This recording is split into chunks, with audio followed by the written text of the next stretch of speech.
Over the years, a number of wrestlers have gotten big pushes early in their careers. Some have lived up to the occasion, while others have fallen down the pecking order as quickly as they came up. I'm Kevin Kellum, and here are 10 wrestlers who maybe fumbled despite getting the push to the top. Number 10, Alberto Del Rio. During the tail end of the Ruthless Aggression era, WWE aimed to grow its Latin American fan base by signing Alberto Del Rio. Del Rio was a third-generation Mexican wrestler whose ancestors were actual luchador royalty. The Mexican aristocrat, as he was portrayed, had the looks and physique of a top star. The former chairman of WWE, Vince McMahon, spared no expense in pushing him to the top quickly. However, after his fast rise, his character's momentum stalled due to some questionable booking and an inability to craft a consistently engaging storyline for him. He couldn't maintain the momentum, and after his early successes and some misconduct and suspensions eventually caught up with him, it led to repeated releases from WWE and other wrestling promotions, making a lasting success in the wrestling business challenging. Number 9, Jack Perry. Following a match at AEW All-In's event in 2023, Jack Perry, the son of famed actor Luke Perry, got into a physical altercation backstage with wrestling veteran CM Punk. It resulted in Perry's suspension and Punk's suspension and removal from TV, and a strained relationship within the company that may persist to this day. Despite efforts to repair the relationship and a subsequent move of wrestling over in New Japan Pro Wrestling with a gimmick change, Perry hasn't been able to recreate the same success he had as a beloved babyface in the Jurassic Express group in All Elite Wrestling. AEW boss Tony Khan even pushed the scapegoat character following his heel turn, and even had him win the AEW TNT Championship, but many fans appeared unconcerned. To top all of it, Perry's been heavily trolled online, as he was indirectly responsible for maybe CM Punk's return to WWE, considering that AEW fired Punk over the entire thing. While Punk has thrived in his successful second run with WWE, Perry has gradually faded into obscurity. Number 8, Mr. Kennedy.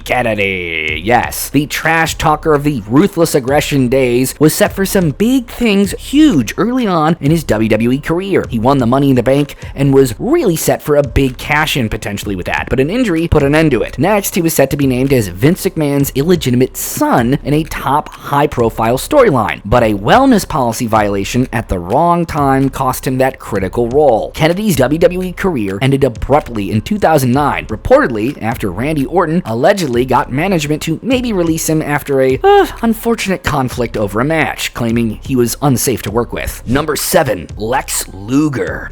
After Hulk Hogan left WWE in the early 90s, Vince McMahon sought a new muscle-bound hero for his promotion and sought out WCW veteran Lex Luger as a perfect replacement. The former pro football player had the look, but unfortunately, this was a role that Luger may have not been ready for, despite doing his best with several years of wrestling underneath his belt. For starters, Luger had been playing a heel character, the Narcissist, when he was introduced into WWE just a few weeks before a sudden push as a big babyface. It was abrupt and felt kind of like an awkward change. In the end, he only beat Yokozuna by DQ at SummerSlam, and this was the most monstrous Yoko was. He was supposed to be the crowning guy you saw at SummerSlam 1993, but that really didn't come together and he didn't win the title. Unfortunately, there wasn't a lot of gas in the Lex Express. Number 6, Jack Swagger. The issue with former collegiate wrestler turned pro wrestler in WWE Jack Swagger wasn't his in-ring abilities. Swagger had good skills and was pretty fair on the microphone. However, he just really wasn't suited maybe for the main event scene. He was a good ECW development guy, maybe a US champion, yet pushing him into the main event just didn't click when it happened. His run as the world champion off a Money in the Bank win that no one saw coming was really a mess, with bad challengers and matches that just didn't connect, and it was quickly forgotten. Swagger's stock fell as a face turn was attempted, and they pitted him against Del Rio. That faltered. His stock dropped once more, and he would finally be released by WWE in March of 2017. Number 5, the Great Khali. Many have complained that WWE and Vince McMahon back in the day had a huge fixation on big guys with a head-turning look, and you can't blame them for wanting to go with Great Khali for his head-turning look as a 7-foot-tall plus giant with a menacing appearance. Sadly, his utter lack of athletic coordination and horrible pacing in the ring made his matches feel plodding and just one-dimensional. His feuds with The Undertaker were disastrous, and other matches didn't fare much better. Somehow, WWE put the World Heavyweight title on him, which he held upside down for some reason, and however, it just made things worse, and fans just didn't want to see him at the top. Number 4, Jinder Mahal. When WWE planned its 2017 tour of India, a hotbed for wrestling that doesn't get much live wrestling from WWE, Vince McMahon and other WWE officials went all in by having an Indian WWE WWE champion for the first time. As a result, trusted in-ring veteran Jinder Mahal went from losing random matches to winning the prestigious WWE championship at Backlash. I saw this live in person, and it was literally the most shocking world title change I've ever witnessed. While WWE tried their best to make his reign with the title memorable, it was serviceable at best, and fans simply didn't buy into it long term. To his credit, Mahal is a strong wrestler and helped draw attention to WWE's India tour. Unfortunately, he just wasn't the heel that maybe McMahon and others envisioned. Number 3, Drew McIntyre. During Drew McIntyre's first WWE run, he was presented as a future star, dubbed the Chosen One by Mr. McMahon himself, and sadly, the early push simply didn't work out. The company struggled to find a compelling direction for him, and as a result, he slid down the card and was placed in the comedic faction of three-man band, 3MB, along with Heath Slater and Jinder Mahal, a far cry from the powerhouse image initially intended for him. After this, he was released and rebuilt himself on the independent circuit and TNA Wrestling, eventually returning to WWE as a far more experienced and successful performer. However, in his second run, Drew became a world champion in the dreaded pandemic era, and fans are vocally waiting to see the Scottish Warrior get one big turn again. Number 2, Saraya. After Paige retired from in-ring competition in 2018 following a severe neck injury, she remained with WWE as a supporting player in various WWE-related programs. After her contract with the promotion expired in July of 2022, she signed with All Elite Wrestling in September of that year as Saraya, her original in-ring name, officially coming out of retirement. This sparked excitement from wrestling fans, as this was the first time we saw her get physical in a ring since December of 2017. She won the AEW Women's World Championship in 2023, winning a 4-way match in her home country of England, but losing the title the following month. The title win seemed nothing more than maybe a short-term hometown pop. Saraya simply didn't have the memorable matches that fans were expecting from her time in WWE, now in AEW. She was used sparingly after that and hasn't been involved in a major storyline since her attempt at a faction, the Outcasts. After announcing her hiatus in 2024, she left AEW in 2025 when her contract expired. Number 1, Roman Reigns. During Roman Reigns' initial push as a babyface hero, it was clear he wasn't ready for it, and maybe the fans weren't ready for him to have it. From the start, WWE maybe made the wrong moves at the wrong time, in retrospect. They had him doing idiotic promos with really weird lines to sell him as the guy, and then shoved him down people's throats, or at least that's what some fans think. There was an issue. Many people felt that Roman Reigns could be the next face of the company, which is not a bad assumption to make. He had the look, he had some talent, and he could be used to carry the promotion across media and different things. But while John Cena had the charm, charisma, and big matches to go with it, Roman Reigns didn't have that just yet. This was until his character underwent a major change in 2020 when he became the Tribal Chief. And since then, he became the Darth Vader of WWE, a captivating villain that everyone wants to see chased into a big match, more confident on the mic than ever, one of the best modern promos in WWE. The same fans who once cringed at him were now captivated to see what the OTC was going to do next.